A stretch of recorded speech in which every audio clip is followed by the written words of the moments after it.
शहरामध्ये ही गांजा विक्री केली जायची, पण कोल्हापुरात आता अध्यक्ष महोदय टप्प्याटप्प्यावर गांजा विकला जाऊ लागलेला आहे. 2-3 स्पेसिफिक प्रश्न आहेत. एक म्हणजे कोल्हापूरसह राज्यामध्ये नशेचे पदार्थ विकले जात असल्याने तरुण पिढी बर्बाद होत असल्याने मुलींना नशेच्या माध्यमातून मुलींचा गैरवापर होतो, याचा राष्ट्र निर्माणामध्ये अडचण निर्माण होत आहे. या पोलिसांच्या कारवाईच्या जोडीला शाळा आणि कॉलेजमधून देखील याचं प्रबोधन होणं गरजेचं आहे. तसंच चित्रपटातून जे नशेचं उदात्तीकरण सुरू आहे ते थांबलं पाहिजे. यासाठी आपण काही शेवटचा कायदा करणार आहोत का?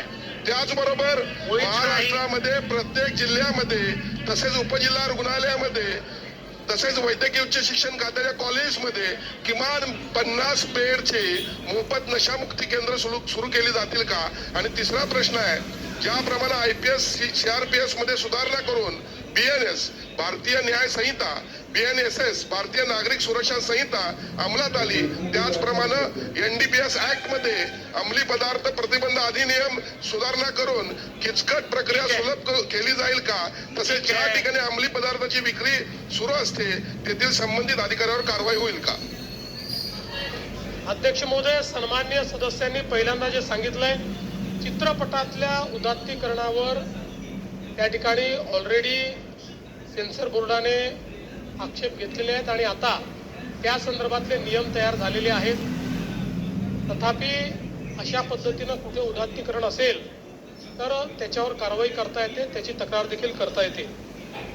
आपण जे नशामुक्ती केंद्राच्या संदर्भात सांगितलंय, मी whole of the government approach जो सांगितला, याच्यामध्ये आपण जे काही विभाग आहेत म्हणजे याच्यामधलं सार्वजनिक आरोग्य विभाग आणि सामाजिक न्याय विभाग, या 2 विभागांना हेच काम दिलेलं आहे की त्यांनी प्रत्येक जिल्ह्यामध्ये नशामुक्ती केंद्र तयार होतील अशा पद्धतीनं रचना उभी करायची आहे.